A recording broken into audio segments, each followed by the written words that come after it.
আসসালামু আলাইকুম সবাইকে। আজকে আমি আপনাদের সাথে শেয়ার করব খুবই মজাদার জুসি আর spicy tilapia fish grill recipe.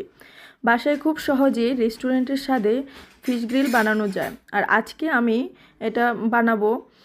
প্রথমে আমি একটি বড় তেলাপিয়া মাছ নিয়েছি, এটা ভালো করে পরিষ্কার করে ধুয়ে নিয়েছি। এরপর আমি এখানে একটা বাটিতে মশলা নিয়ে নিব। সেখানে আমি আদা বাটা, রসুন বাটা, মরিচের গুঁড়া, হলুদের গুঁড়া, ধনে গুঁড়া, জিরা গুঁড়া, গোলমরিচের গুঁড়া অ্যান্ড গ্রিল মশলা নিয়েছি। একটা রেডিমেড মশলা ছিল এটা নিয়েছি। লেবুর রস, সামান্য সরিষার তেল দিয়ে এটা ভালো করে মশলাটা মিক্স করে নিয়েছি। এখানে একটু টমেটো সস বা চিলি সসও আপনারা দিতে পারেন, এতে স্বাদ আরও বেশি মজাদার হয়। সব মশলা ভালোভাবে মিশিয়ে মাছের পুরো গায়ে সুন্দর করে মাখিয়ে নেব। বিশেষ করে মাছের কাটার ভেতরে মশলা ঢুকিয়ে দিতে হবে।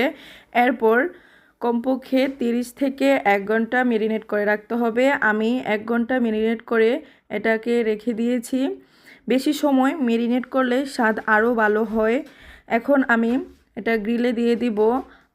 আমার ওভেনটা আমি 10 মিনিট প্রিহিট করে নিয়েছি 180 ডিগ্রি সেন্টিমিটারে। এখন আমি ফিশটাকে দিয়ে দিব গ্রিলে 15 মিনিটের জন্য। এই যে দেখতে পাচ্ছেন আমার ফিশটা কত সুন্দর হয়ে গিয়েছে। আমার উপরের পাশটা হয়েছিল ভালো, বাট নিচের পাশটা অত ভালো হয় না, সেজন্য আমি একটু ফ্রাই প্যানে ভালো করে ভেজে নিয়েছি। দেখতেই পাচ্ছেন কত সুন্দর জুসি হয়েছে। আমি এখানে ফিশটার সাথে সালাদ নিয়েছি, সাথে রুটি নিয়েছি। আপনারা চাইলে এটাকে ফ্রাইড রাইসের সঙ্গেও পরিবেশন করতে পারেন, খুবই মজা লাগে। আর যদি আমার রান্নাটা পছন্দ হয়ে থাকে, ভালো লেগে থাকে, তাহলে আমার পেজটাকে ফলো করে দিবেন। আল্লাহ হাফেজ।